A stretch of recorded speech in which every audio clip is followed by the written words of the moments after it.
So today I want to be looking at the 3 reasons for why the 3 largest central banks in the world might be forced to begin printing fiat money to buy not only Bitcoin, but maybe even Bitcoin proxies like MicroStrategy. I know it sounds crazy, but we've seen some absolutely turbulent news in the realm of central banks just this week.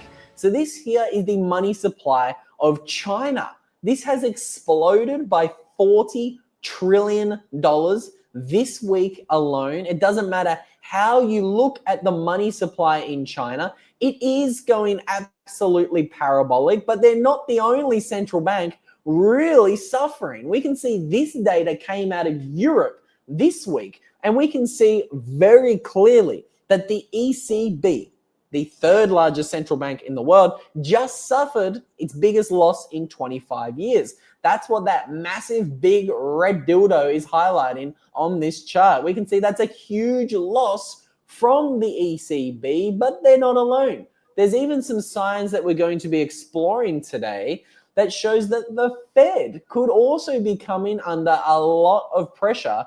And again, maybe, just maybe, some people are saying we might be seeing the next financial crisis coming sooner than most people think. So let's start by looking at the gnarly chart that All Night Hider might be talking about, and that is the increase of the money supply in China. What do you read into this right now, Brandon?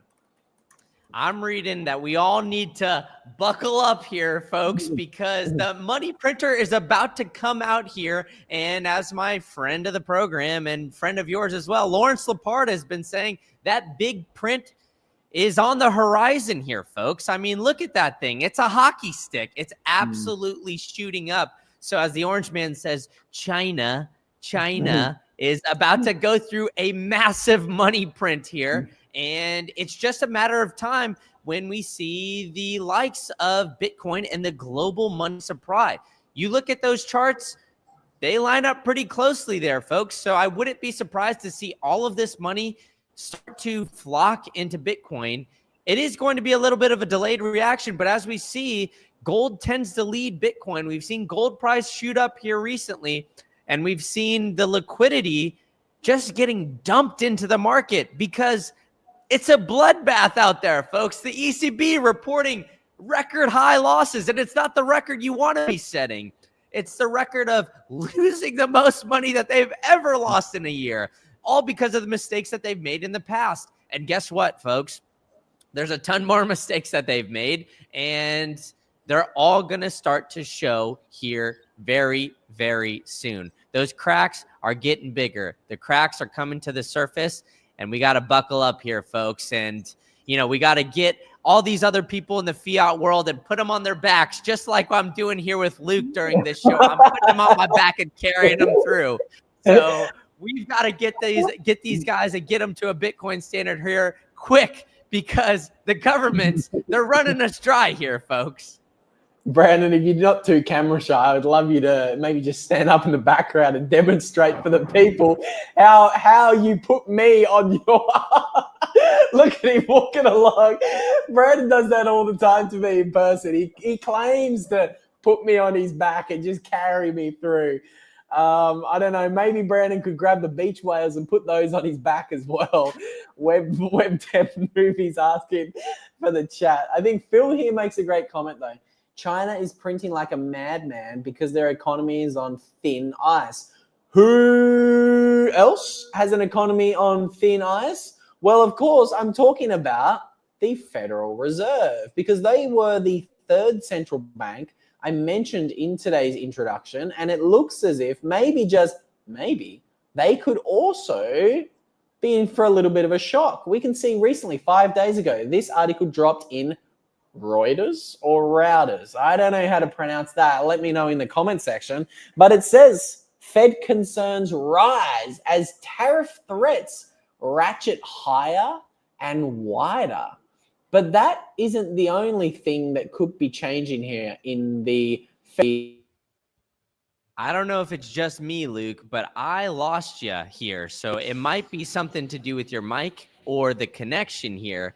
But I am losing Luke here. But anyway, I'll do what I always do and carry Luke through this, because as we're seeing, the Federal Reserve is looking at high inflation.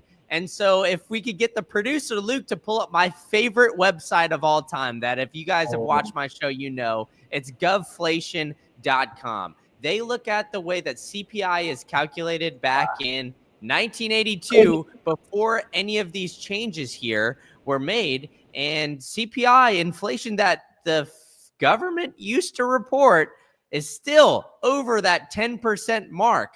So I think that the Fed, as they're saying, there it is, there's my favorite website right there. They're showing that CPI is at 3%. But if you scroll down there a little bit more, Luke, you'll see 10.67%. And you can scroll down a little bit more at that CPI chart and just see how wide that gap is getting every single time the Fed decides to change that basket of goods. So we're seeing them move the needle, move the needle, and move the needle. As we see Luke's girls, the beach whales, step on the scale and move that needle, move that needle, and move that needle. We're seeing the Fed do the same thing with the CPI charts. So with all this, the Fed has a really tough decision to make. Jerome Powell and Donald Trump are going to be at odds. Trump's going to say, hey, lower interest rates, keep them at 0%. That's what he had from 2016 to 2020. Well, inflation is not under wraps, as we all know here in the chat. And is Powell going to listen to Trump, try to make him happy? Or is Powell going to try to fight inflation? Time will tell. And it's going to be an interesting next couple of years, to say the very least here, Luke. I think we've got you back. I heard some rumblings of some giggling in the background there. I think I was muted, and that wasn't giggling, but you made me cackling in the background. I was cackling like a hyena while I was trying to find your favorite charts here. I do really like these charts from Govflation, because I actually stopped using my favorite measure of CPI inflation, because I thought I found a good rebuttal from it from some of these MMT bros who kept blowing me up on Twitter, because it shows something really similar. It shows that the more time has gone on, and as I previously hypothesized, the more changes to the CPI basket you see, the wider the gap comes or grows between government inflation versus the real inflation, which is how governments used to measure inflation 30 to 40 years ago. So I really appreciate you brought up that Govflation website and you forced me to watch it. There you go. Maybe, just maybe, you are carrying me just a little bit, Brandon. You're carrying me to do a little bit more research for the stream, because that chart is a really good one from Govflation, I have to admit. But I apologize for any audio issues. Brandon did effectively carry me nicely there with that outage. But I think it all goes back to the simple point. Governments should not be trusted. And again, I always encourage you guys, don't trust, verify. As Web Dev Nuvi here in the chat says, real inflation, it is much higher than what your government tells you it is. Could not agree more. Any final thoughts here on the central bankers, who I believe will be forced to print money for Bitcoin here in the pretty not too distant future, Brandon? 100%, because inflation is looking like Willie Nelson these days. It's high as a kite, Luke. So we're all seeing the writing on the wall. We're all seeing the inevitable coming here very soon. The big print, as our buddy Lawrence Lepard is most famously coined here. Everybody's waiting for it. We all know that the prints are going to have to be bigger and wider, and it's going to carry a few people just across the finish line, while others are going to be left behind. And majority of people are going to be left wondering what the hell happened here, because their wage is not keeping up with inflation. And so the reality of the situation is everybody needs that orange life raft. Even if that life raft can't fit all of Luke's beach whales, it can fit majority of people out here. So get onto that Bitcoin life raft and get yourself to safety, because inflation is just humming along. And time will tell if Trump allows Powell to keep those interest rates high, which will be a big storyline here in these next 2 years. And it's the last 2 of Powell's term. So I think it's going to be interesting. We're seeing Doge cut a lot of spending, but we're also seeing spending still go up. So it's interesting. And the macro situation of everything seems to be in turmoil across the globe. But we all know, as Luke loves to point out, I think the world revolves around me, and the U.S. thinks that the world revolves around them as well. So, even though we're seeing inflation sky high, I'm still optimistic for that future. And part of the optimism I have is because we do have Bitcoin. Yeah, I am incredibly optimistic as well because we do have Bitcoin. I think Rock VTM makes a great point in the chat as well about how the world could look a little bit differently if governments are anchored to Bitcoin. How easy is spending printed money? I want to see countries spending Bitcoin money. Much, much harder to spend the money that you cannot print out of thin air. I think this is why we're also optimistic on the world just becoming a lot less of a crazy place on a Bitcoin standard if we do get there. Obviously, a few assumptions built into my worldview of how I think the world is going to look in 10 or 20 years. But I do genuinely believe that we are going to get to a world where governments will not be able to so easily just print fiat money out of the wazoo. So I love this comment here. Luke likes bounce per the ounce. I do like that one. The very sneaky little weight-related comment there. Very sneaky, very clever by Jake Thomas. Big girls need love too, right? I mean, I know, like, I'm not gonna give it to him. I'm a little guy. I'll full-fledged admit that. But Luke likes the big girls a little bit, right? He calls them the passion projects. But hey, you know what? You do you, buddy. Everybody has their own type. That's all I'm gonna say.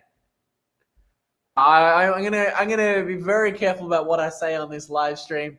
I could very comfortably slip up and get myself in hot water. All I will say is that I muted to rip a big fart. I think McLovin there is 100% on with that comment there. With all that said, guys, there's 825 of you guys tuning in between Twitter and YouTube. All I will say is thank you so much to everyone who tuned in and put up with me and Brandon trying to put up with each other here. This is a fun little format. We might do some more longer live streams together if that's something you guys would like. So let us know in the comments whether you prefer us to cover the news in a little bit more of a longer format like this. But I've got nothing else to say, but it's always a blast and it's always fun tuning in and doing these live streams with you guys. In particular, with my little partner in crime, Brandon. Brandon, any final comments before we end this thing? As the GOAT all-nighter hider says in the chat, smoke the like Cheech and Chong. Hit the subscribe button for the crazy Australian with the lesbian haircut. And thank you guys all for joining us here tonight.